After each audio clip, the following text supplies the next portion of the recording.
What is up, YouTube? ThriftSchool over here. I have a few orders to pick and pull and ship off. It is, what, Saturday today? So I guess I'm not really going to be shipping today. I might drop a few off. We are going to a huge summer party today, so I'm super stoked about that. But I just had one of the craziest eBay buyers. I just thought it was so ridiculous, and sometimes you have to deal with this when selling on eBay. I want to show you guys what took place and how I dealt with it, what I had to do. It's, you know, once you've been dealing with it for so long, sometimes they still surprise you, but I don't really let it get to me because I realize this person is just nutty, whatever. So let's take a look at the messages that were sent back and forth over a $7.91 item. And guys, most of the time, the crazy buyers or the bad buyers are the ones that are buying things sub $10. I don't know, I've never really had that big of an issue with people buying really expensive things. It's always the cheap things, something gets on their nerves, something, I don't know what kind of buyer it is, but let's go into the computer, like morph in there and see what happened. Alright, so I figured it'd be easier to just sit here and pop everything up on the screen for you guys to read.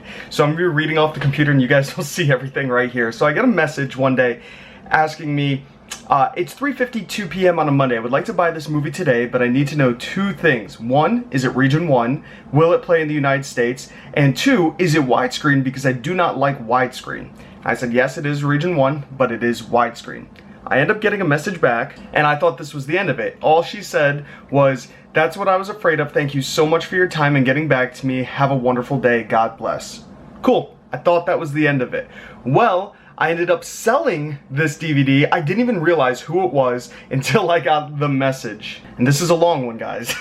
She goes, I do not want widescreen. I'm almost sure I stated that before I made the purchase because I talked to a few people about this movie. I do not want widescreen. I think she meant widescreen. That is not what I ordered. Please reimburse the money I paid or give me a version that is full screen. Thank you. Have a nice day. And in case you're wondering which movie I'm talking about, it would be Deep Rising. When I looked at the movie, it did not say anything about widescreen anywhere in the description or on the box. And now you are sending me one that says widescreen. I do not want that, please. If it's not full screen, do not send it because I will just contact eBay and send it right back. Thank you. Have a nice day. Okay, so I had already thought maybe I shipped this out to her, maybe, I had no idea what was going on. Luckily, guys, I did not ship this DVD out. It was in my pending orders. I thought it was already gone. I thought this person was just fishing for a refund. They just weren't the smartest, I assume. You want to see how I respond? Check this out. I said, hello, you messaged me earlier asking if it was widescreen. I said yes, right in my main photo, it says on the box, widescreen. See, please see attached photo. She said nowhere on the box, she couldn't see it. And then I attach a photo of our previous conversation and I circle where it says widescreen on the box. Right there. Right there. I just circle widescreen, I point right to it, I said, at this point, I had already thought that I shipped it out, so I was trying to figure out what was going on. I hadn't have checked my pending orders. I just figured, wow, this person bought it, they saw that I shipped it, and now they're trying to, you know, get a refund. They're probably not going to ship it back. It's only $7.91, but I didn't want this person to just go around scamming. And then this is how they respond.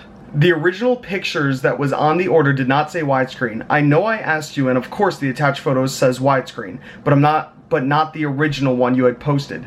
Didn't I want my money back? If you don't feel like paying it, that's fine. I'll get it back from eBay. You lied to me. I don't care what your rating is. You misrepresented it.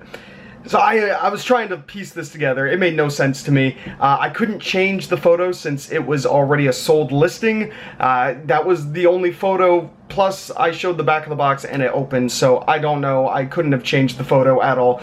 So once I found out that this was just a person that obviously has no idea what they're doing on eBay, but you can see they had 103 reviews on their profile, so they obviously know how eBay works. I don't know what was going on. I thought it was a scammer. Luckily, it wasn't, but sometimes, guys, eBay buyers just drive me nuts. You gotta deal with this when you're selling on here. It's just something you gotta do, and it does become a pain in the butt. Let's grab the orders that sold. I think it's mostly DVDs and one video game, but let's see what sold today. Alright, the first thing that sold is this complete series of Dexter. It's all DVD besides one Blu-ray, and this sold for $39.95 shipped. Oh yeah, and guys, these are still obviously all the same DVDs. If you watch my channel, you know I purchased all of these DVDs, pretty much all of them in bulk at one garage sale for $85. I've already made so much money on them, and I just sold this bundle right here for 40 bucks. So sweet, and I think we have a few more to pull. Here we go. This one, for some reason, was escaping me, but I was able to find it. The Evening Star. It's not sealed or anything, but this one's still sold for $16.85 shipped. It's only going to cost me $2.75 or less to ship it. Now, I pay medium mail for all of these DVDs, so just a regular DVD like this or anything that weighs a pound or less is only costing me $2.75 to ship. If it's going somewhere super close to me, like I live in Connecticut, so if it's going to New York or Pennsylvania, Rhode Island, New Jersey, Massachusetts, it usually only costs me about $2.66 to ship. So it's the cheapest method of shipping, besides, you know, shipping just pieces of paper and stamps and letters and stuff. But still, not a bad price. Here we go, right over in this corner. We sold this Darling Lily DVD for $7.42. I ended up profiting about $3 or so on it, something like that. Not bad, I'll take it. Next thing we have is one of these DuckTales remastered games. Paid $11 at GameStop and it sold for $29.99 shipped. Now these were going for much more. A lot of people were buying and selling them. So I'm thinking I'm just going to send them all into Amazon FBA because the eBay price has come down quite a bit when it's pretty much remained the same on Amazon. So I probably won't be selling very many more of these over on eBay, but over on Amazon should be fine. Not too worried about that. Amazon I could get probably closer to 40 bucks, maybe even 50 on this, but on eBay prices just tank. So it is what it is, and we have one clothing item to pull. So I'm looking at my listing right now, and it's an extra large shirt, but I put large in the title. That's not good. I hate when that happens. Let's check my, yeah, look, I even put large over here. I did put the measurements, but I'm gonna have to message this buyer before I pull the item and let them know. Tell them they could see the measurements. Tell them, you know, in the picture the size is correct, but the listing is wrong. So that has happened to me a couple times when I'm doing a whole bunch of sell similars.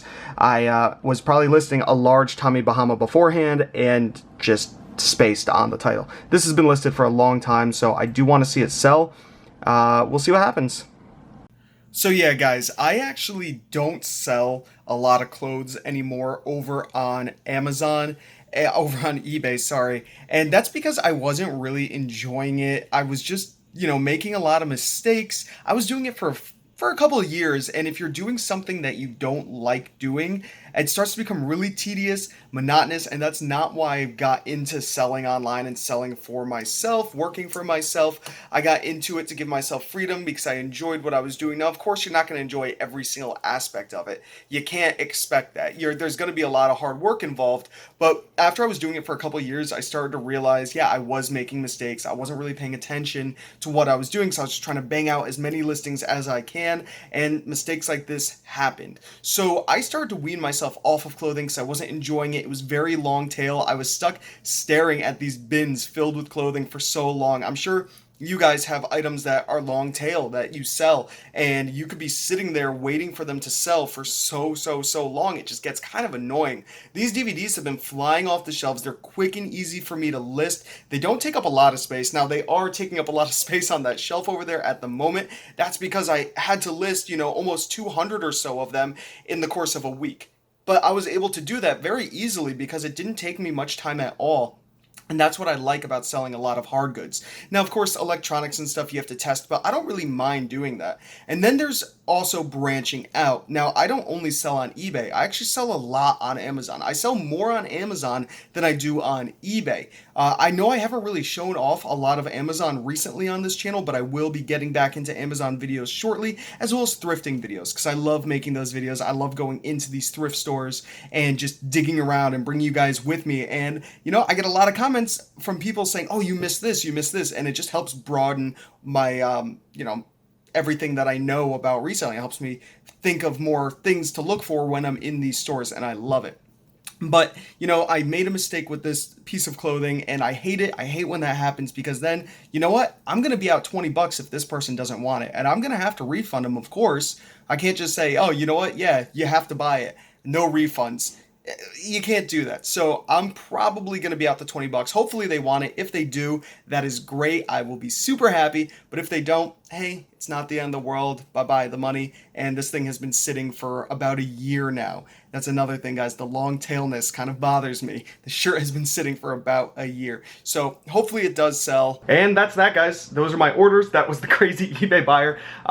Pretty nuts. You know, you got to handle these situations very level-headedly. If I said, what are you trying to do to me? You know, just freak out and let it. I was just sitting there on the couch kind of laughing. I'm like, what is this person talking about? Couldn't believe it when I was getting the messages on my phone. I'm so glad I hadn't shipped it out yet. I just refunded them. Whatever, doesn't matter. Didn't even respond to their last message because there was no point.